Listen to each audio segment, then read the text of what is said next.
Welcome back to GTU. Soup is the ultimate pick-me-up on a chilly day, and joining us now is Jamie Eskelsen from Jamie Cooks It Up, and this is the most perfect recipe you could have possibly brought for our snowy weekend ahead. I thought so too. We just need soup and bread right now, right? We really do. Comfort food. Comfort food, yes. So I'm excited to be here. We were just talking during the break about how this recipe is perfect for the Instant Pot. I've made it in the Instant Pot, the Crock Pot, and the Stovetop, and I have instructions for all three of those in the recipe, but really the best way to make it is the Instant Pot. And you're assuring me, so I'm an Instant Pot, I have Instant Pot phobia. I've had a couple kitchen injuries over the years. Tell them what happened. Okay, I may have dislocated my knees, or one knee, baking cookies, true story. I have dropped a Cuisinart blade on my bare foot and then had to go get stitches. Oh, wow. So kitchen injuries are, they run in my my DNA. So it's an extreme sport. Yeah, I've shied away, but I am excited to see. I'm going to talk you through it. Okay, we're going to make it in a pot, just on the stovetop for now. But really, the Instant Pot is the best way, and you won't blow up your house. I promise. Okay, good. Good. You've got us covered. So Safety in the first. Instant Pot, it has this little saute setting. You're going to turn it to that, and it's going to act just like a regular pot on a stove at first. All right, you're going to add a little bit of oil.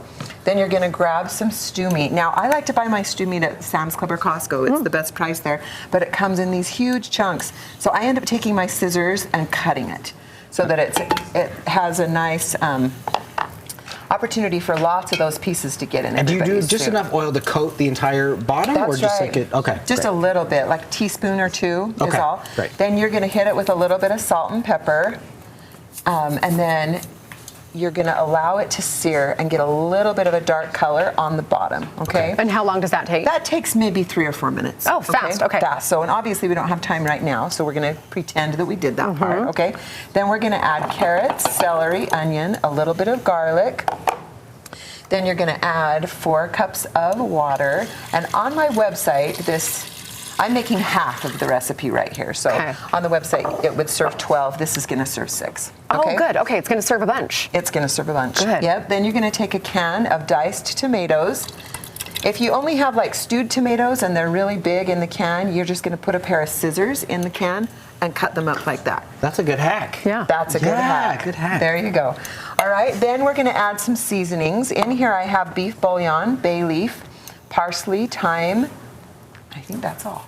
Oh, I'm so excited for salt, this. A little bit of pepper. Yep. Thank you. And then this is the real, these 2 ingredients are what really gives it that nice smoky flavor.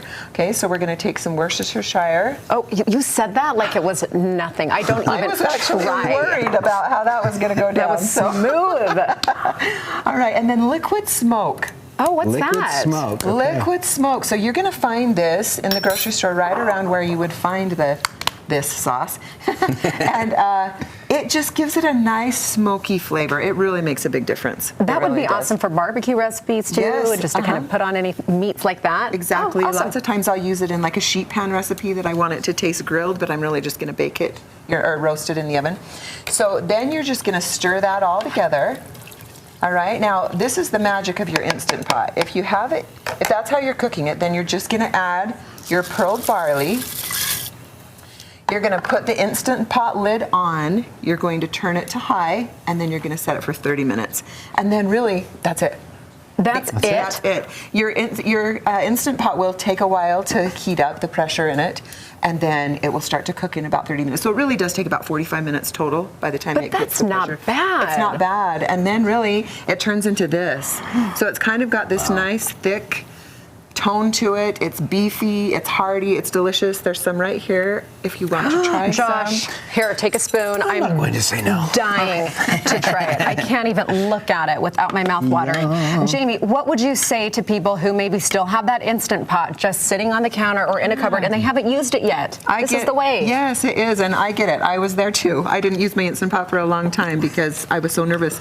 But just get it out, toy around with it a little bit. It makes cooking so much easier. What do you think? it's so well seasoned. Oh, perfect, And you feel, great. you taste all of those flavors. I mean, as we saw, there were a lot of ingredients that went into that, and But It's pretty so good. simple. Once you just start to pour it in, easy. It's delicious. Oh, thank you. We could do this. Yeah. You We're got doing this. it. All right. You got this. And you have even more coming up in our second hour because Yes. you're going to show us the bread that can go with it. Follow along on JamieCooksItUp.net, and we will link to this recipe coming